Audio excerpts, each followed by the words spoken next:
Hello there guys, welcome to another Tekkit episode with me and Scotters over at Nock Inc. We're just flying back to our base of operations. All will become apparent real soon as to why I'm all the way over here in the middle of the wilderness. But I just thought I'd throw this episode together because it's been quite a while since I last did an episode, and a lot has changed over at Nock Inc. So I thought I'd bring you up to speed with what I've been doing, and then I've got a little adventure planned for today. So yeah, stay tuned for that. Anyway guys, this is the new look of Nock Inc. It's still, as we hover around it here, it's still heavily in development, still not finished product at all, but as you can see, a lot has changed since we were last here. First of all, the quarry finished that we had running. We had a quarry over here running, and I was getting some real bad, still not perfect, but I was getting some real bad lag when I sort of turned and faced this direction. So I actually used the Minecraft world edit tool, and I deleted the chunks here and basically repopulated it with land. So that's why we now have land here where the quarry was before. You'll also see that my redstone power rooms have gone, and they've been replaced by this little beach area with some sun lounges there, because I don't really need red power engines anymore, because I've changed my I've changed the way I use my power, basically. So I don't need the redstone engine sort of engine rooms anymore. We've got the sawing facility here, still here, but it's been completely and utterly gutted, pretty much. We'll just jump down here because we can. We're taking full damage. Yeah, everything's being moved out. So as you see, we've cut off where the quarry came in. We've still got a drop box here, although it doesn't actually do anything. And we've pretty much moved everything out of here, which is what these teleport pipes were doing, allowing us to move stuff out. Still got a few bits in here like food and plants and things like that, but in time they will all be gone. So, first thing you may have noticed over here is this building here, which is my power facility, new power facility. So, I've got these like solar flower array type things here, which go into a MFSU. So, as you see, that's been running for quite a while, and I've already got 10 million EU electrical units. So, we're pretty well done. We've got bat boxes situated throughout the whole complex here as well, just at various points. This has got buggy again. But down here, for some reason this block doesn't always move back, or it does move back, but when you come back down here it's that way. I don't know why. It should be across to let us through, but not to worry. So yeah, this bit here, if I open the computer, this is our nuclear reactor. So we have to enter the correct access code to gain access. All that should do, though it's obviously not working at the minute, but it should basically bring that across, so you can't exit until you basically type in the password. So if you enter it and you're stuck in here, the reactor's not actually working at the minute. I've turned it off, but we've got a full 6-chamber reactor here. Takes 8 uranium cells, and it's pretty safe. It never overheats. But yeah, that's cooled from the sea. There's a hole in the top, and the sea trickles down and over the reactor just to keep the external temperature cool.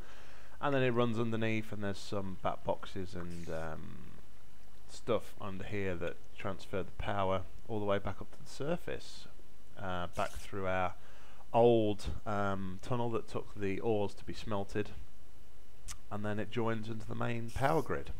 So yeah, that's that. We'll close this back up now anyway. There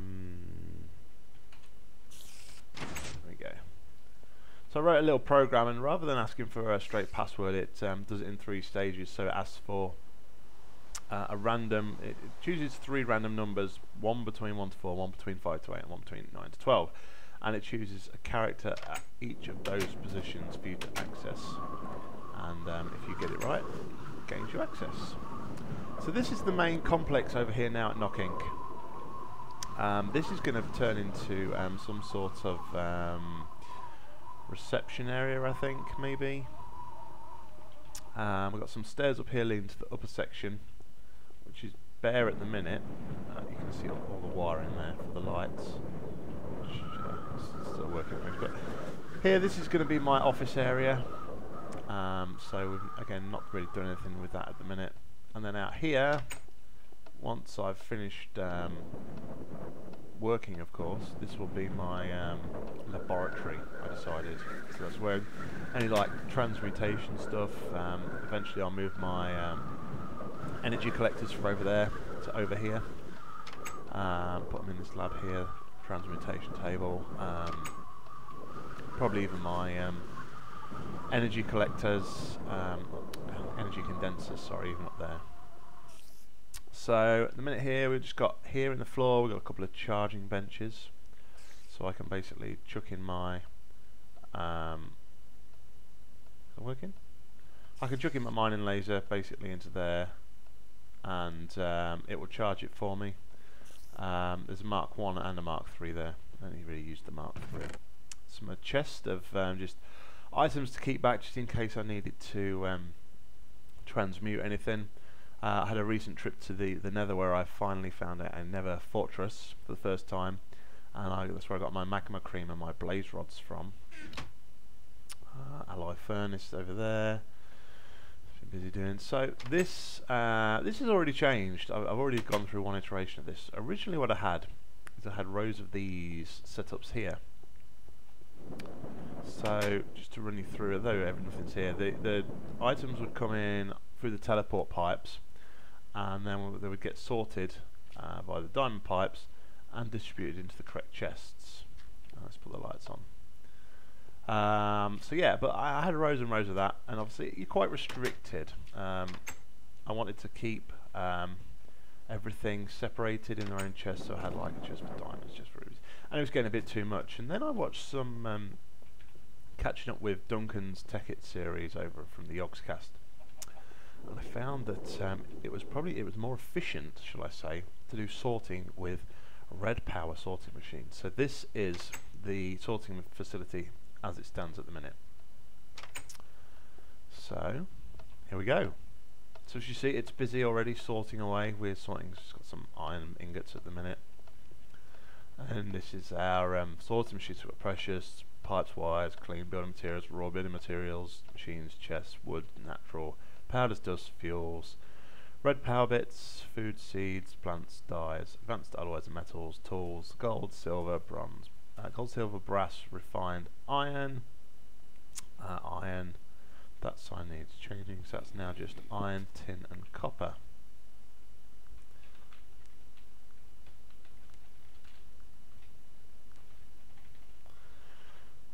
And then anything that doesn't get sorted basically goes through into this chest here, and I can have a look to see what's in here and see what needs sorting, basically. The tool chest here, we have a talisman of repair in here. So basically anything that gets dropped in here will get repaired. So as you see, the paintbrushes there get repaired. If I drop my axe and pickaxe in there, you'll see that I think I showed this in the previous episode, but you'll see that the bars slowly go up until they are brand new, which is pretty good. It's pretty cool to do that. Means you don't have to you don't actually have to build as many tools, which is nice. So this is where everything starts, basically. So this is my should label it up, but this is my drop box. So everything gets dropped in here, and then it goes to this first pipe, and we take the ores and the coal. The ores get sent down here into the macerator, and the coals get sent through to, go around the back here, although I've blocked it all off. I can put it all back. Let's take it all down for now. So the coal gets sent through to here at this pipe here, which is a distribution pipe. So for every 4 coal that I receive, hold on, that's not right. It's green and red, so that needs to be 0, 0, 0. So for every 1 coal I receive, I send 1 back to the macerator to be macerated into coal dust, basically. The only problem, I mean, there's still some flaws I need to figure out with this, but basically the problem with that is that if you've got your macerator is full, then it will send it back, and then the chances of it being turned into coal dust, again, you go back to 1 in 4. So I need some tweaking on these machines, but hey ho, it's a start. So then they come back over here to this diamond pipe here, and we basically send all our dusts back here. So then you send our dusts through to here, and then if we have a look at behind this wall here, we have an automatic crafting bench. These things are pretty cool. Just discovered these recently. So then for each, I think for each, it sends it up to this pipe here. We've got a diamond pipe. It's kind of complicated. No, right. What am I doing? Trying to remember how this works. It comes through the macerator. Sorry, there's a diamond pipe on the macerator there, which takes tin dust and copper dust. The distribution pipe here basically says for every 8, send 1 to the crafting bench.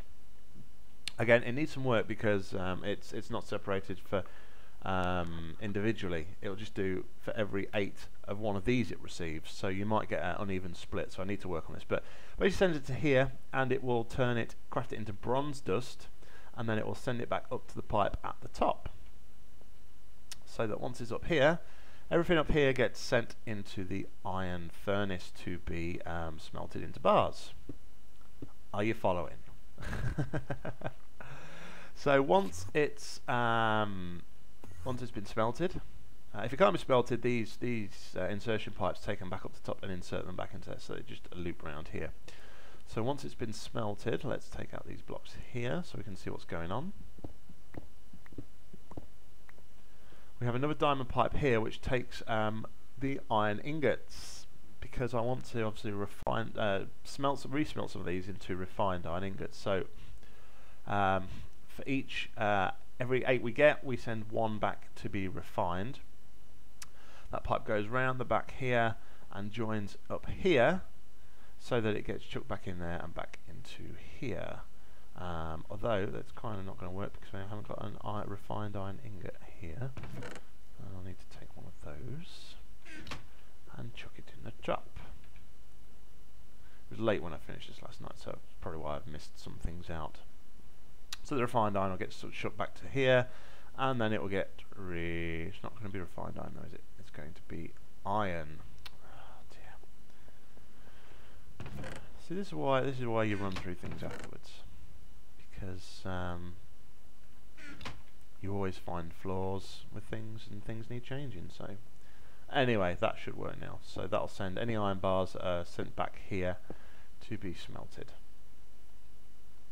But then any iron bars we chuck in there,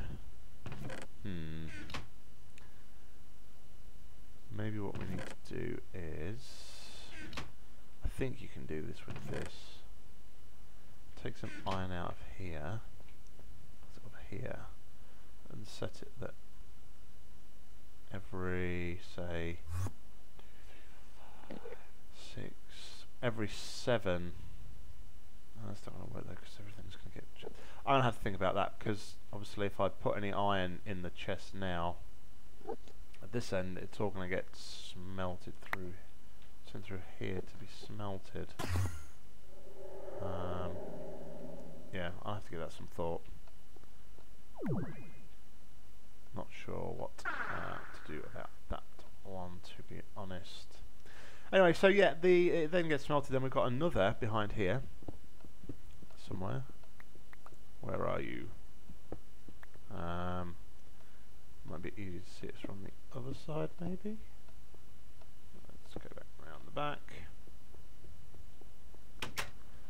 And around the back here we have a second automatic crafting table.